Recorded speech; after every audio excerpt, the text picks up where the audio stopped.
ថ្ងៃនេះខ្ញុំចង់ណែនាំទាំងអស់គ្នាអំពីរបៀបរៀបចំគោលដៅបែបឆ្លាតវៃភាសាអង់គ្លេសប្រែថា SMART ជា acronym អក្សរ S specific ជាក់លាក់ M measurable អាចវាស់វែងបាន A achievable អាចសម្រេចបាន or relevant ជាប់ពាក់ព័ន្ធជាមួយនឹងគោលដៅធំនៅក្នុងជីវិតរបស់យើងហើយ T time bound ពេលវេលាកំណត់ជាក់លាក់នៅពេលដែលទាំងអស់គ្នារៀបចំគោលដៅបែបឆ្លាតវៃដូចនេះដោយមានគ្រឿងផ្សំទាំង5នេះទាំងអស់គ្នាអាចនឹងរៀបចំគោលដៅបានច្បាស់លាស់ហើយមានប្រសិទ្ធភាពយើងចាប់ផ្ដើមចូលដល់ចំណុចទី1ជាក់លាក់តើយើងចង់ធ្វើអី specific សូមកំណត់ជាក់លាក់ថាយើងចង់ធ្វើអ្វីឧទាហរណ៍ថាយើងចង់សន្សំលុយតើយើងចង់សន្សំលុយប៉ុន្មានសូមប្រាប់ខ្លួនឯងថាយើងចង់បានប៉ុន្មានឧទាហរណ៍ថាខ្ញុំចង់សន្សំលុយ$1000ចំណុចទី2 measurable អាចវាស់វែងបានបើសិនជាយើងមានលុយ$1000តើធ្វើម៉េចដើម្បីឲ្យយើងអាចដឹងថាឥឡូវយើងសន្សំបានលុយប៉ុន្មានយើងសន្សំមួយថ្ងៃ$10យើងសន្សំមួយខែ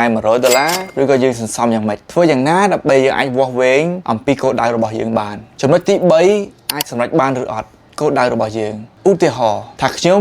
ចង់សន្សំលុយ$1000ប៉ុន្តែប្រាក់ខែរបស់ខ្ញុំជារៀងរាល់ថ្ងៃ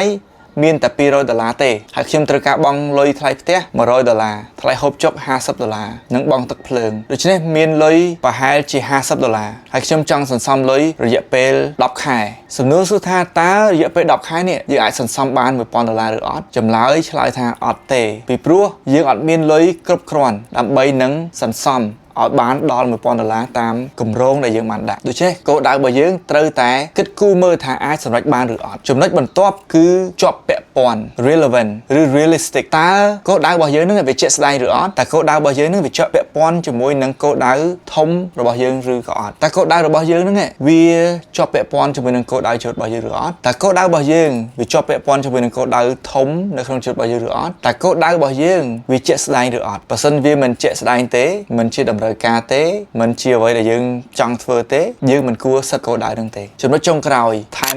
time bound ពិតជាសំខាន់មានឃ្លាមួយគេនិយាយថាក្តីស្រមៃអាចខ្លាយទៅជាគោលដៅមួយយ៉ាងល្អប្រសើរប្រសិនជាយើងដាក់ពេលវេលាកំណត់ឬក៏យើងអាចនិយាយថាគោលដៅបើគ្មានពេលវេលាកំណត់ទេវាគ្រាន់តែជាក្តីស្រមៃតែប៉ុណ្ណោះដូច្នេះការកំណត់ពេលវេលាពិតជាសំខាន់តើយើងដាក់គោលដៅទាំងអស់ហ្នឹងចង់បានឲ្យវាសម្រេចនៅពេលណា6ខែទៀត1ឆ្នាំទៀត2ឆ្នាំទៀត3ឆ្នាំទៀតឬយ៉ាងណាសូមកំណត់ពេលវេលាឲ្យបានជាក់លាក់ពីព្រោះការកំណត់ពេលវេលាឲ្យបានជាក់លាក់នឹងជួយឲ្យទាំងអស់គ្នាអាចសម្រេចគោលដៅបានល្អប្រសើរដូច្នេះខ្ញុំចង់លើកយកឧទាហរណ៍មួយចំនួនដើម្បីនឹងណែនាំទាំងអស់គ្នាជំនួសឲ្យយើងគ្រាន់តែនិយាយថាខ្ញុំចង់មានជំនាញយើងអាចគិតមើលដាក់ឲ្យជាក់លាក់ថាយើងចង់បានជំនាញអីរៀនរយៈពេលប្រហែលដើម្បីយើងបានជំនាញហ្នឹងជាងជំនួសឲ្យនិយាយថាខ្ញុំចង់បានជំនាញខ្ញុំចង់រៀនជំនាញយើងអាចនិយាយថាខ្ញុំនឹងចេះប្រើកម្មវិធី Premiere Pro ដើម្បីកាត់តរូបភាពនៅក្នុងឆ្នាំនេះឧទាហរណ៍ឥឡូវនេះឆ្នាំ2025យើងអាចដាក់ថាខ្ញុំ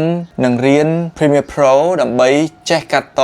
វីដេអូចំនួន5 clip នៅចុងឆ្នាំ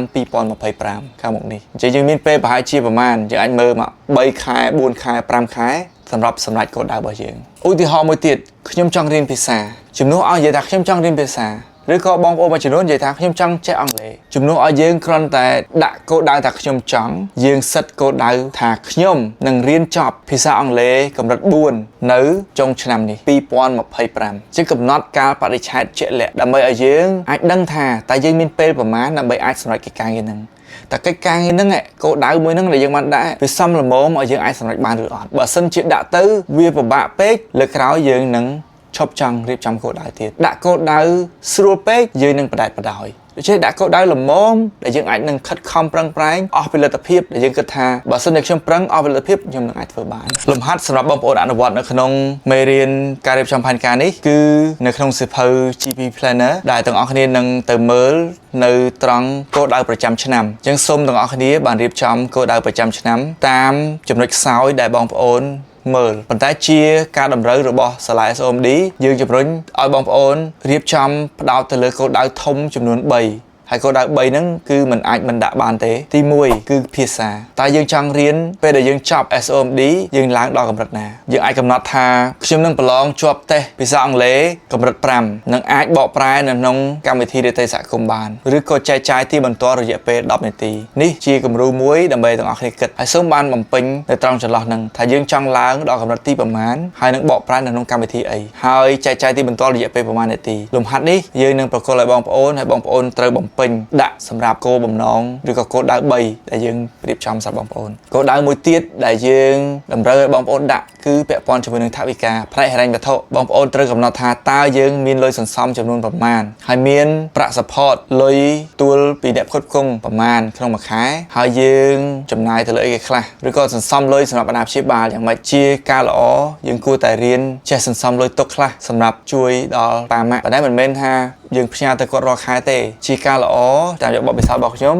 យើងគួរតែរក្សាលុយខ្លះដើម្បីត្រៀមពេលចូលឆ្នាំពេលភ្ជុំបិណ្ឌពេលមានកម្មវិធីធំៗណាមួយយើងអាចមានថវិកាខ្លះដើម្បីយកទៅជូនគាត់ជាការគោរពនិងឲ្យតម្លៃទៅកាន់គាត់យើងគោរពប្រពៃណីទំនៀមទម្លាប់របស់ខ្មែរយើងដែរនេះជាពាក់ព័ន្ធជាមួយនឹងហិរញ្ញវត្ថុយើងអាចកំណត់ថាឧទាហរណ៍ខ្ញុំនឹងមានលុយសន្សំ$100មានលុយប្រចាំខែ$200ដាក់ដង្វាយ10ហូត1 10% ហើយមានលុយសន្សំសម្រាប់ឪពុកម្ដាយចំនួន$10នេះជាឧទាហរណ៍ងាយៗដើម្បីជួយឲ្យទាំងអស់គ្នាអាចនឹងរៀបផែនការសម្រាប់ថវិកាទាំងអស់គ្នាបានល្អប្រសើរគោលដៅមួយទៀតដែលយើងតម្រូវឲ្យបងប្អូនធ្វើគឺគោលដៅពាក់ព័ន្ធជាមួយនឹងជំនាញទាំងអស់គ្នាតែងតែចង់អភិវឌ្ឍជំនាញយើងជំរុញឲ្យទាំងអស់គ្នាមានជំនាញពេលដែលជាប់ពីកន្លែងរបស់យើងទៅដូច្នេះការផ្ដោតលើជំនាញពិតជាសំខាន់បងប្អូនមួយចំនួនស្រឡាញ់ខាង media បងប្អូនមួយចំនួនស្រឡាញ់ខាងតន្ត្រីបងប្អូនមួយចំនួនស្រឡាញ់ខាងអាជីវកម្មខាងបើកហាងកាហ្វេបងប្អូនមួយចំនួនក៏ស្រឡាញ់ខាងអប់រំពាក់ព័ន្ធជាមួយនឹងការបង្រៀនក្មេងៗបង្រៀនភាសាអង់គ្លេសហើយផ្សេងៗដូច្នេះសូមរៀបចំគោលដៅអាស្រ័យទៅលើជំនាញរបស់បងប្អូនឧទាហរណ៍ថាជំនាញ media អញ្ចឹងយើងអាចដាក់គោលដៅថាខ្ញុំនឹងចេះកម្មវិធី CapCut Premiere Pro និង Canva នៅចប់ SOMD ហើយសូមគិតអំពីលទ្ធផលថាយើងនឹងយកលទ្ធផលយ៉ាងម៉េចខ្ញុំនឹងធ្វើ post ចំនួន10 post ទទួលបាន like និង share ចំនួនប្រមាណកំណត់ឲ្យបានជាក់លាក់បងប្អូនដែលរៀនខាងហាងកាហ្វេឬក៏រៀនជំនាញខាងអាជីវកម្មអាចគិតទៅលើការរៀនចេះគ្រប់គ្រងហាងដាក់គោលដៅទៅលើប្រភេទភេសជ្ជៈដែលយើងអាចនឹងធ្វើបានឧទាហរណ៍ថាចប់សាលា SOMD ខ្ញុំនឹងចេះធ្វើភេសជ្ជៈចំនួន50មុខឬក៏20មុខសូមដាក់កំណត់ដែលមានការពិភាក្សាជាមួយនឹងអ្នកបង្រៀនរបស់បងប្អូនទាំងអស់គ្នាថាយើងអាចនឹងសម្រេចទៅបានឬយ៉ាងណាហើយបើសិនជាបងប្អូនដែលផ្ដោតទៅលើវិស័យអប់រំអាចកំណត់អំពីការវិតម្លៃរបស់គ្រូពីព្រោះជាធម្មតានៅក្នុងសាលាមួយគេតែងតែមានការវិតម្លៃគ្រូហើយអញ្ចឹងយើងអាចកំណត់ថាតាមរយៈការវិតម្លៃខ្ញុំចង់ខ្លាចជាគ្រូបង្រៀនម្នាក់ដែលល្អដែលទទួលការវិតម្លៃអំពីនាយកសាលាចំនួន 95% ដែលខ្ញុំអាចធ្វើកិច្ចការងារនេះបានកំណត់ credit ដែលយើងចង់បានចង់ឲ្យទៅដល់ហើយខ្ញុំជឿជាក់ថានៅចុងឆ្នាំនេះទាំងអស់គ្នានឹងជោគជ័យក្រោយពេលបងប្អូនសរសេរគោលដៅរបស់បងប្អូនខ្ញុំជំរុញឲ្យបងប្អូនសរសេរយ៉ាងច្រើនបំផុតត្រឹម7ហើយបូកផ្សំជាមួយនឹងគោលដៅ3ជាគោលដៅ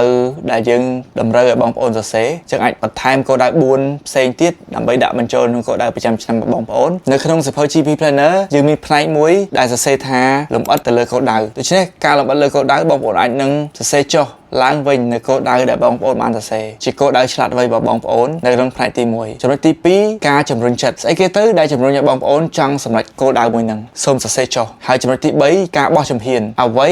ទៅជា